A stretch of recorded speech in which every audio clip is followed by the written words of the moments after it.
Hi everybody, I'm Melinda Gallant and I want to welcome you to another Cape Conversations. Oh, we've got Sue Moran back with us today. That's right, she's going to tell us all about the Massachusetts state budget and where it's going and what they're handing out. So come along, let's have another Cape Conversations.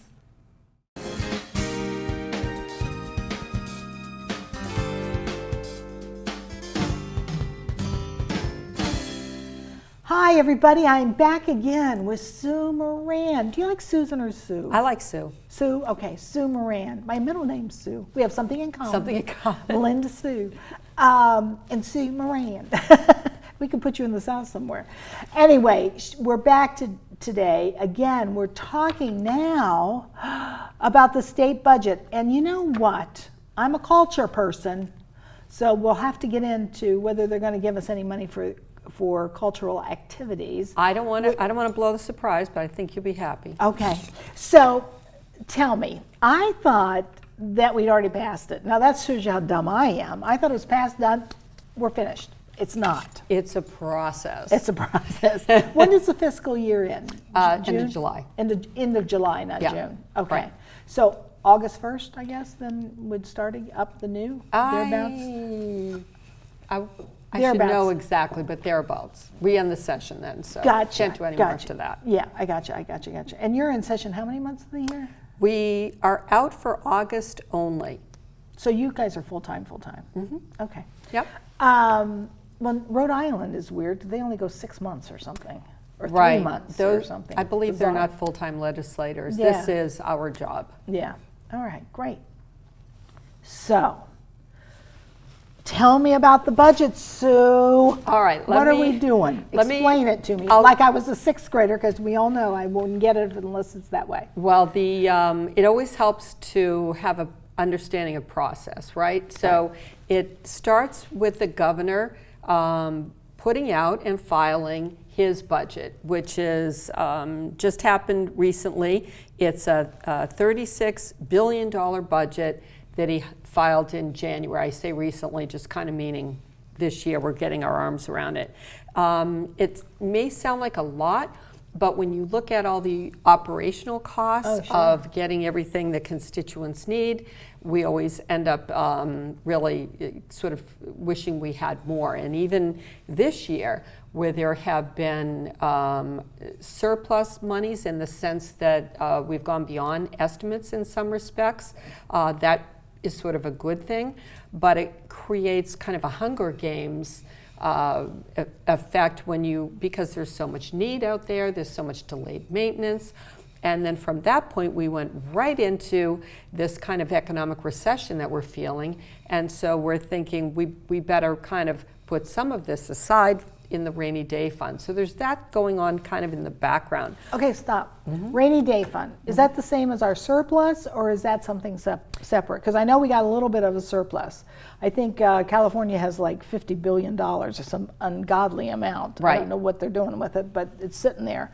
So this isn't the rainy day account, though. No, there are many surplus. Right, there is. It's the surplus, and there are a bunch of rainy day funds. But the thinking is to have a higher surplus now, because we do see that we're not going to be, fat cat kind of,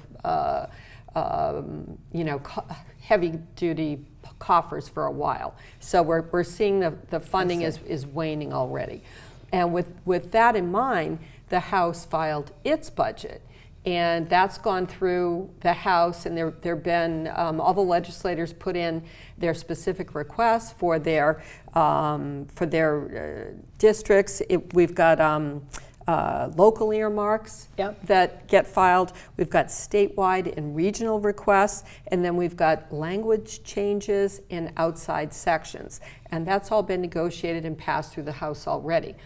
That then comes to the Senate.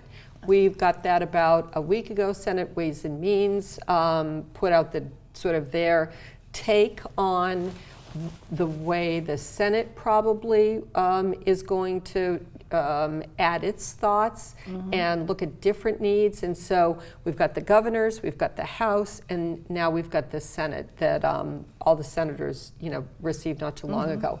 as of, I think it was Friday, I had filed all of my amendments.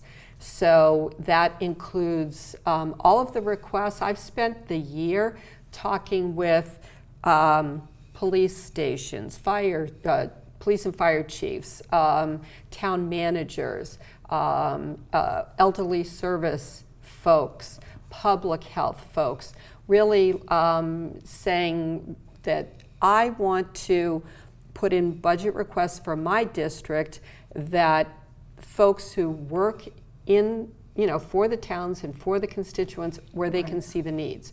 Now, when those requests came back, I've then got to look at, I don't want to be duplicative of something that, COVID funding that the federal government came through the state that the towns already got.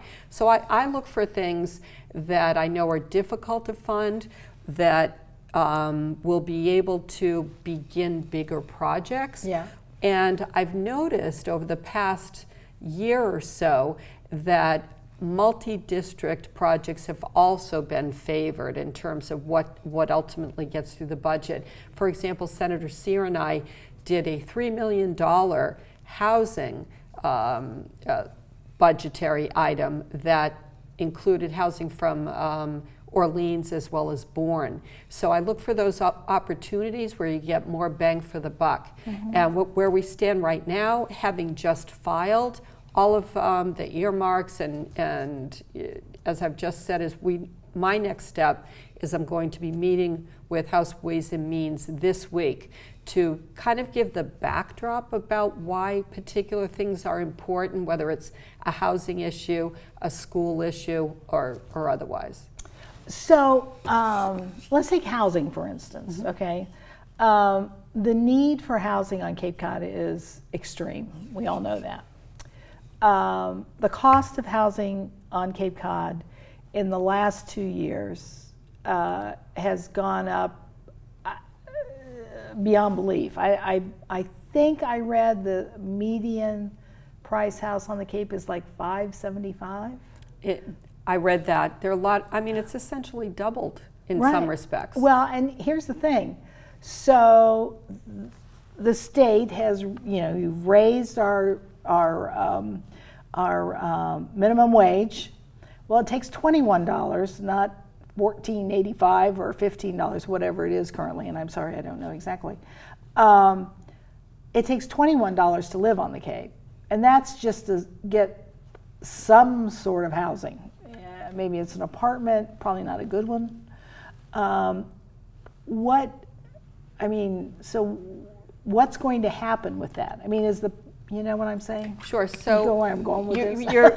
You're really, laying out the economy, particularly on the Cape. It's all interwoven, right? We're a tourism-based economy. Yes. We need people to work in the tourism industry to be able to have a successful season. We also have year-round folks who are struggling to right. find housing, whether they work for our hospitals or our municipalities or our retail folks, so that we can have good year-round community. Nurses. Let's talk about nurses. They can't afford to live here. Cape Cod Healthcare is trying to get more nurses all the time.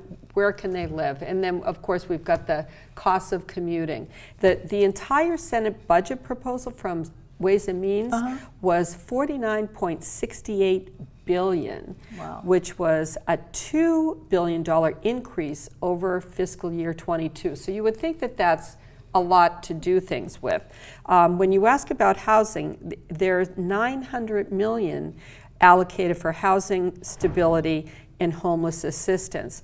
What I'm seeing in many respects, particularly housing, is that because of costs going up, more people need assistance because of educational shortages. I've got a bill, commonstartma.org, for childcare, as you know, because childcare business costs have gone up, because the cost of childcare has gone up.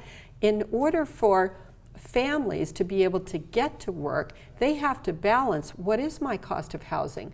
Can I afford having my child in care while I work and also pay my rent or also pay my mortgage. So Right. this budget that's coming up is very important to try to lift up folks who are struggling. But I also, from my perspective, look at helping small business, because I believe that if you can help small business, those are the folks that put more money into the community, those are the folks that employ people locally, and those are the folks that really grow that Cape Cod economy so it can be self-sustaining moving forward. Well, you know, we are an aging population on the Cape. I don't know what the exact statistics are. I'd have to go to the Cape Cod Commission to find that out, I guess. But we are an aging population, and as we all age, you know, this whole thing about aging in place, you want to age in your home.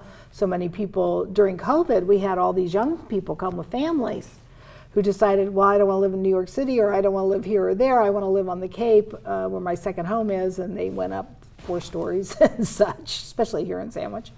I don't begrudge them that.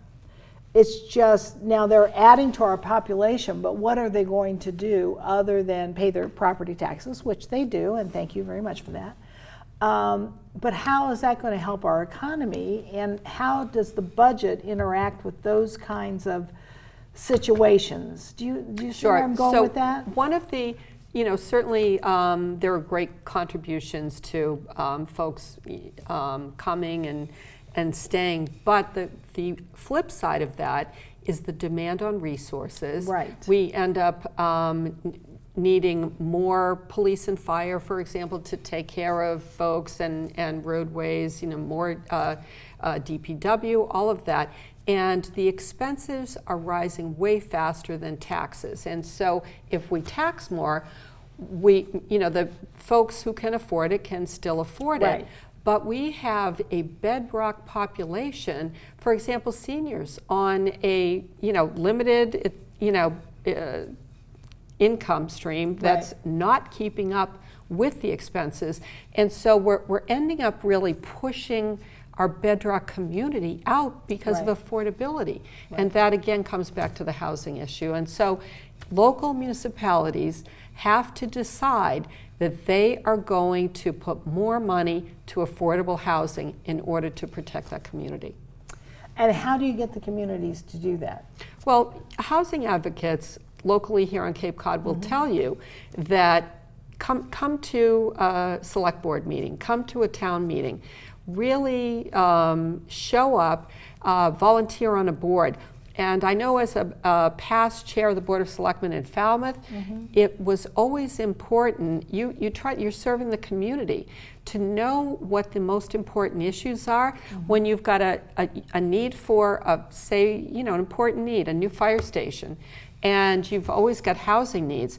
You have to be strong enough and have the advocate support to say, no, and I'm using this as an example, a fire station this year, we're going to put it towards housing. Because just like your own family budget, you can't always have the new roof, the new refrigerator, the new washer dryer all at once. So it's about planning. But right now, the biggest need that's so woven in many aspects of our economy is housing right now. Is the housing. Well, I have to laugh because our little house in Town Neck has quadrupled. I mean, it's crazy. It's crazy what, you know, I used to sell real estate, so, and I've had a couple of realtors call and say, you know, you've got a very unusual home. It's a young person's home. We have a lot of steps. It's a young person's home. You overlook the marsh. We could get you a lot of money for it. Oh, great. Where am I moving?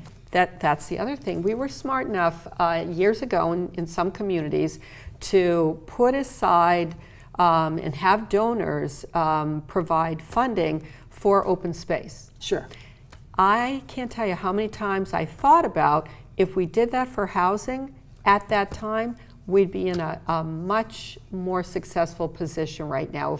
Right now, for folks who want to stay in community, want to be near bustling businesses, restaurants, we don't have the land for those, you know, single level homes that most folks at this point really need and want. And that's a land issue. We're not growing any more of that. No, we're not. And that's why our prices probably will always stay high.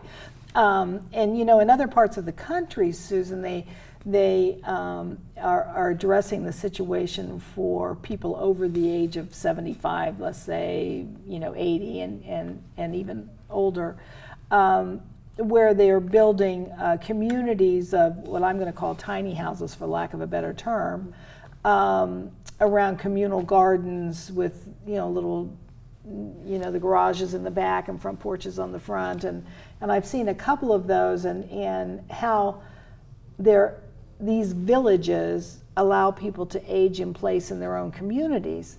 I think people's hair would catch on fire if you tried to do that in Sandwich. You're so right.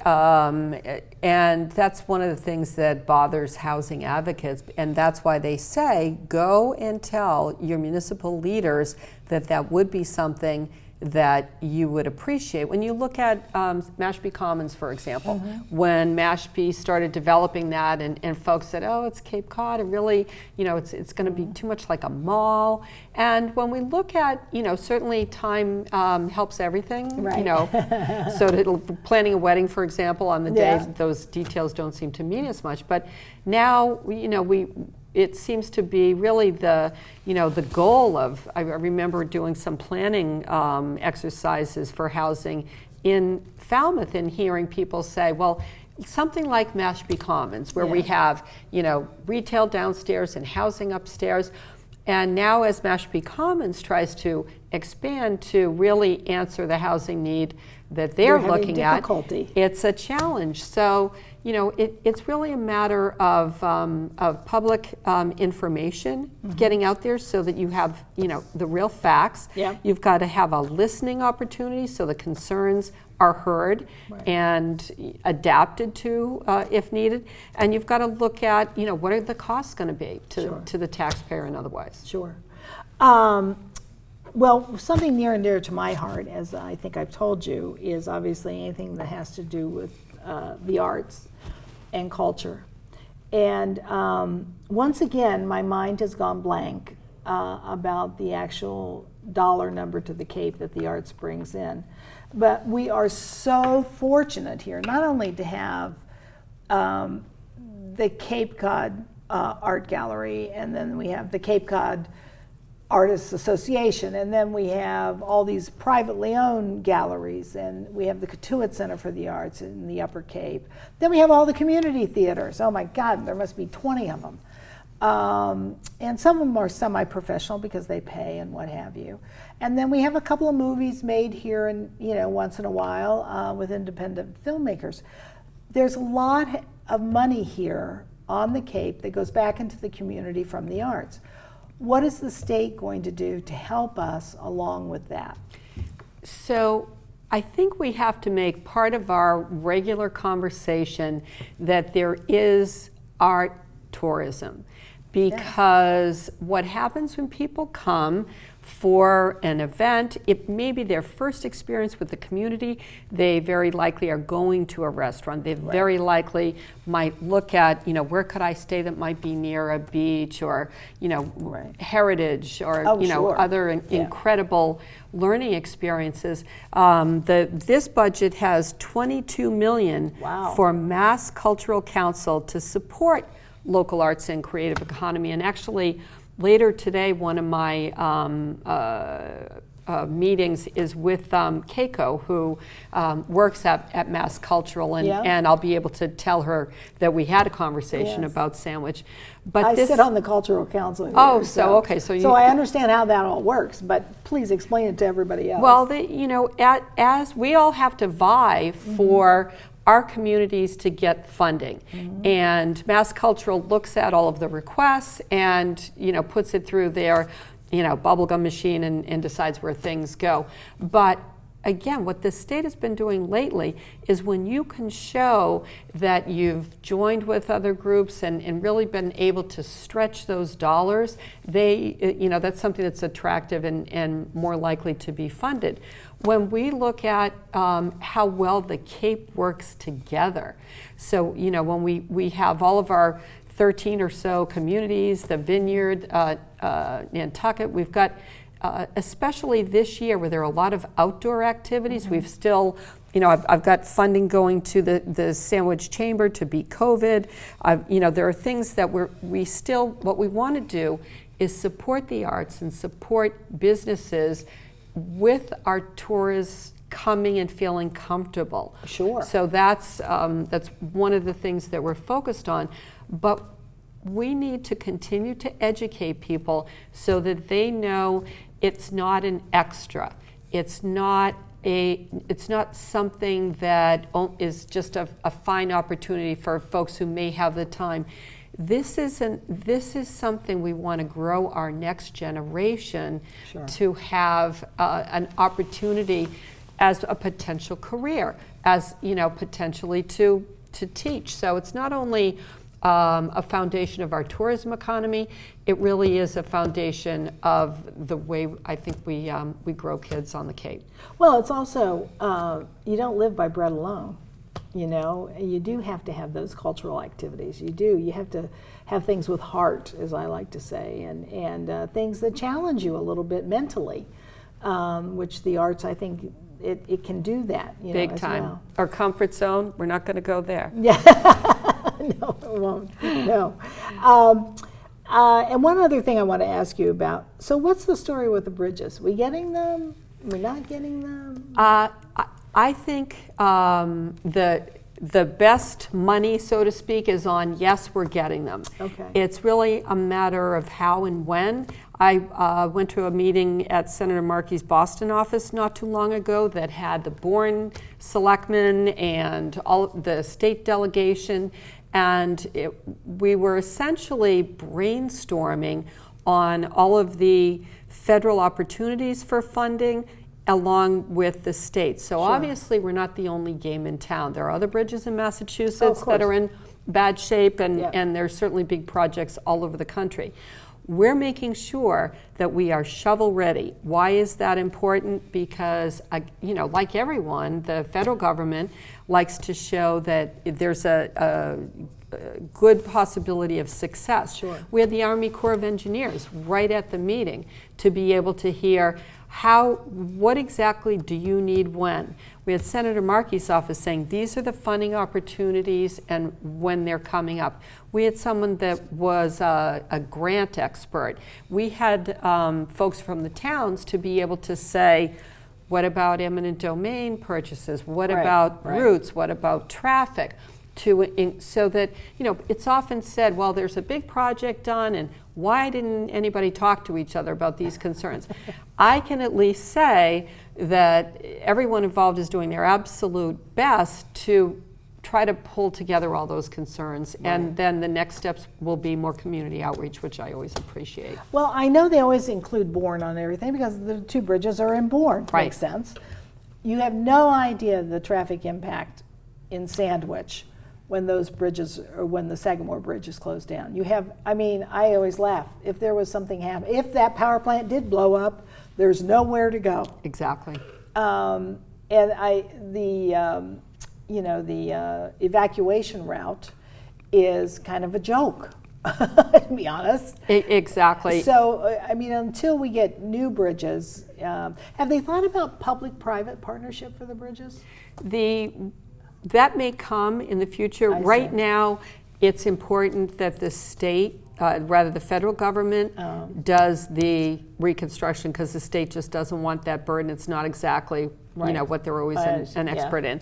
But when you talk about, certainly it's a balance. We would like bigger evacuation routes, but what would that do? That may let more people on the Cape, so there's, there certainly needs to be more targeted planning about, for example, what can Sandwich expect? What can be the regular pivot? Maybe the police chief has a certain deployment when there's communication in advance about certain work that has to be done. So there are things we can do on the margins. And that would help immensely. It certainly would. It would. What else? Is there anything else about the budget we should know? There have been a couple of things that we've been able to do with respect to child care providers to get people back to work. We got $115,000 for Sandwich Public School Yay. infrastructure improvement. Good. We got $10,000 mental health support for Sandwich Fire Department. $10,000, I mentioned Beat COVID, which was a partnership between Sandwich Fire and the Sandwich Chamber of Commerce. And bigger things that we're doing that we'll see a local benefit from. We have funding for our human service transportation, which will help the RTA. A couple of other notes I made. $100,000 for the cranberry industry to have a really legacy positions, because all of our farmers are working so hard to stay alive. We want to pass that to the next generation. STEM education at MBL is going to be $300,000, and I know local folks are always able to take advantage of that. So right now, the Sandwich Fire Department is also $7,500 for the unmanned aerial vehicle program. I'm hoping that is approved. And police mental health in Sandwich. That's a drone, right? That's a drone for the fire department. Right. And mental health response management training for Sandwich Police, $30,000. And then lastly to mention would be the emergency preparedness for Sandwich, $44,000 for a generator and storm equipment to strengthen the town's infrastructure as we continuously get hit by these storms with climate change. Well, we have a barrier beach that's going, so those are all things that are very concerning to people who live here in Sandwich. It sure is, and that is such the heart of Sandwich's identity, along with history. Yeah. I was at a meeting with town management and all the DPU folks and beach management folks that were there. They've been working so hard on trying to get federal money and state money to keep the burden on the taxpayer low. But how long will we continue to be able to keep building? I mean, the new bridge design is more resilient. So you're talking about the boardwalk bridge. The boardwalk, yeah, yes. yeah. Well, and people's hair caught on fire. People, we have rising seas and big storms, and it has to be disability, handicap. Accessible. Accessible. Sure. It has to be accessible. So, yeah. Well, I think we've exhausted our time. We've talked about everything we could possibly talk about except going out to dinner or something. So anyway. After budget is passed, I'll have time for that.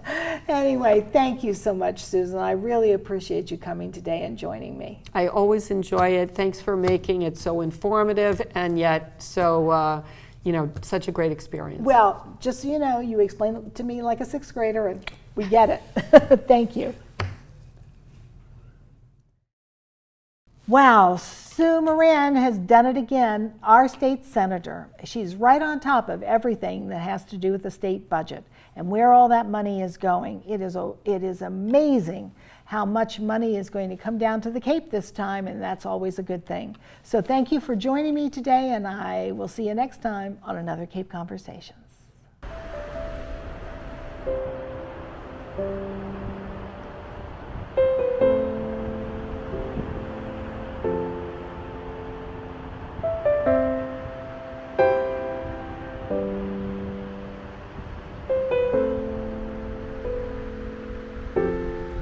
The views expressed in this program are the views of the host and guests and do not necessarily reflect the opinions of the SCTV staff or board of directors.